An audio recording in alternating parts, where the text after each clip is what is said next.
Channel ਹਾਲਾਤੇ Punjab ਦੇ ਦੇਸ਼ਾਂ ਵਿਦੇਸ਼ਾਂ 'ਚ ਵਸਦੇ ਸਮੂਹ ਸਰੋਤਿਆਂ ਨੂੰ ਪਹਿਲੀ ਪਾਤਸ਼ਾਹੀ ਸ੍ਰੀ ਗੁਰੂ ਨਾਨਕ ਦੇਵ ਜੀ ਦੇ 533ਵੇਂ ਵਿਆਹ ਪੁਰਬ ਦੇ ਮੁਬਾਰਕ ਮੌਕੇ 'ਤੇ ਮੇਰੀ ਯਾਨੀ doctor Jagtar Singh Dhiman registrar city university ਵੱਲੋਂ ਗੁਰਫਤਿਹ ਪ੍ਰਵਾਨ ਕਰੋ। ਵਾਹਿਗੁਰੂ ਜੀ ਕਾ ਖਾਲਸਾ, ਸ੍ਰੀ ਵਾਹਿਗੁਰੂ ਜੀ ਕੀ ਫਤਿਹ। ਅੱਜ 25 ਅਗਸਤ 2020 ਨੂੰ ਸ੍ਰੀ ਗੁਰੂ ਨਾਨਕ ਦੇਵ ਜੀ ਦਾ ਵਿਆਹ ਪੁਰਬ ਮਨਾਇਆ ਜਾ ਰਿਹਾ ਹੈ। ਹਾਲਾਂਕਿ ਵਿਆਹ ਦੀ ਤਾਰੀਖ ਬਾਰੇ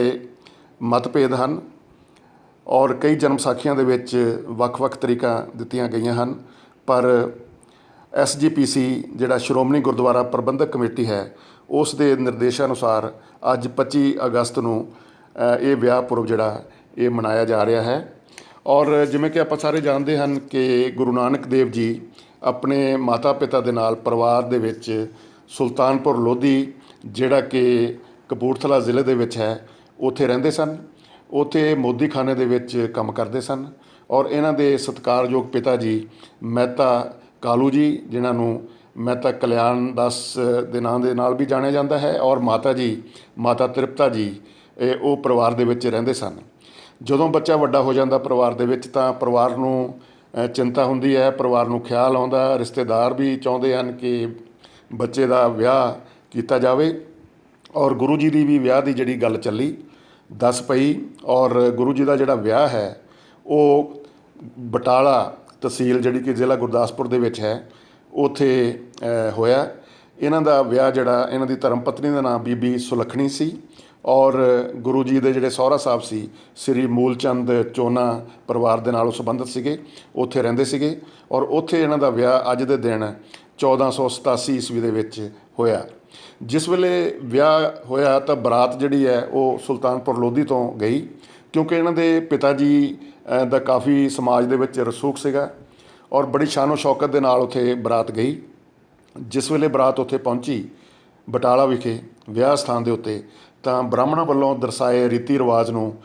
ਜਿਹੜਾ ਹੈ ਉਹ ਕਹਿੰਦੇ ਆ ਕਿ ਇਸ ਤਰ੍ਹਾਂ ਕੀਤਾ ਜਾਵੇ, ਪਰ ਗੁਰੂ ਜੀ ਜਿਹੜੇ ਆ ਵਹਿਮਾਂ ਭਰਮਾਂ ਦੇ ਖਿਲਾਫ ਸੀਗੇ ਔਰ ਉਹ ਹਮੇਸ਼ਾ ਸਟੀਕ ਸੋਚ ਰੱਖਦੇ ਸੀ ਔਰ ਸਮਾਜ ਨੂੰ ਸਿੱਧੇ ਰਾਹ ਤੋਰਨ ਦੇ ਉਹਨਾਂ ਦੇ ਆਪਣੇ ਨਿਰਾਲੇ ਢੰਗ ਹੁੰਦੇ ਸਨ। ਔਰ ਉਹਨਾਂ ਨੇ ਜਿਹੜੇ ਬ੍ਰਾਹਮਣਾਂ ਵੱਲੋਂ ਦਰਸਾਏ ਰੀਤੀ ਰਿਵਾਜ ਹੈ ਉਹਨਾਂ ਨੂੰ ਉਹਨਾਂ ਨੇ ਨਹੀਂ ਮੰਨਿਆ। ਉਹ ਕਹਿੰਦੇ ਕਿ ਹਰ ਸਮਾਂ ਹੀ ਯੋਗ ਸਮਾਂ ਹੁੰਦਾ ਹੈ, ਹਰ ਕੰਮ ਲਈ, ਵਿਆਹ ਲਈ ਵੀ,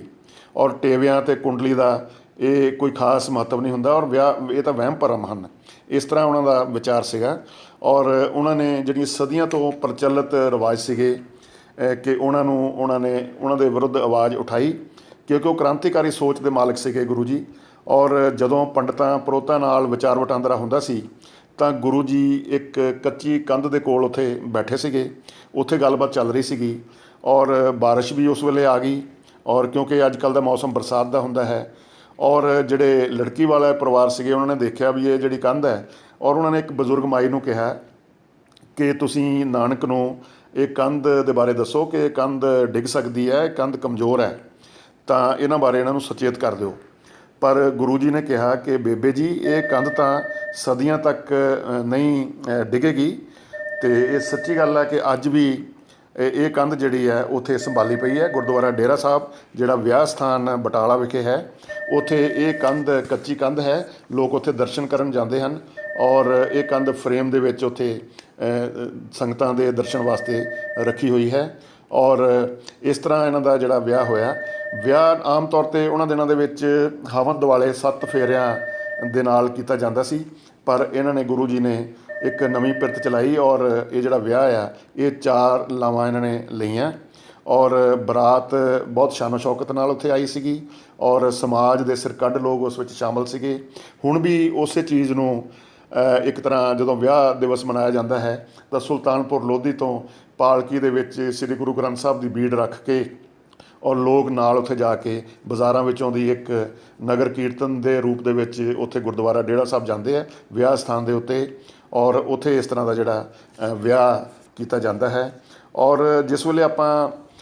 ਵਿਆਹ ਦੀ ਗੱਲ ਕਰਦੇ ਹਾਂ ਕਿ ਇਸ ਤਰ੍ਹਾਂ ਦੇ ਜਿਹੜੇ ਰਸਮੋ ਰਿਵਾਜ ਹੁੰਦੇ ਆ ਕਿ ਆਪਾਂ ਗੁਰੂ ਜੀ ਦਾ ਹੁਣ ਵਿਆਹ ਜਿਹੜਾ ਉਹ ਸੈਲੀਬ੍ਰੇਟ ਕਰਦੇ ਹਾਂ ਔਰ ਇਹ ਹਰ ਸਾਲ ਇਹਨਾਂ ਨੂੰ ਮਨਾਇਆ ਜਾਂਦਾ, ਤਾਂ ਸੰਦੇਸ਼ ਇਹਦੇ 'ਚੋਂ ਇਹ ਨਿਕਲਦਾ ਕਿ ਆਪਾਂ ਗੁਰੂ ਜੀ ਦੀ ਲਾਈਫ ਤੋਂ, ਉਹਨਾਂ ਦੀ ਜੀਵਨ ਸ਼ੈਲੀ ਤੋਂ ਉਹਨਾਂ ਵੱਲੋਂ ਕੁਛ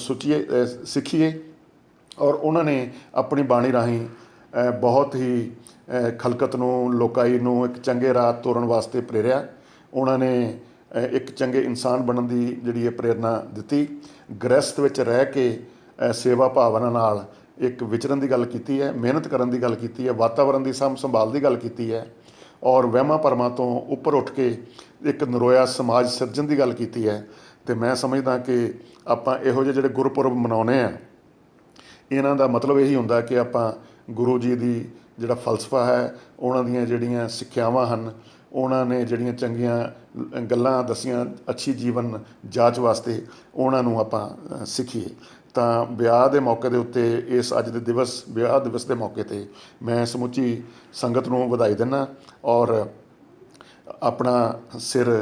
ਗੁਰੂ ਜੀ ਅੱਗੇ ਨਤਮਸਤਕ ਕਰਦਾ ਔਰ ਪਰਮਾਤਮਾ ਅੱਗੇ ਉਮੀਦ ਕਰਦਾ ਕਿ ਸਾਨੂੰ ਸਮਤ ਬਖਸ਼ੇ ਔਰ ਸਮਾਜ ਵਧੀਆ ਦਿਸ਼ਾ ਵੱਲ ਵਧੇ ਔਰ ਦੇਸ਼ ਮੁਲਕ ਸਭ ਤਰੱਕੀ ਕਰਨ। ਵਾਹਿਗੁਰੂ ਜੀ ਕਾ ਖਾਲਸਾ, ਸ੍ਰੀ ਵਾਹਿਗੁਰੂ ਜੀ ਕੀ ਫਤਿਹ।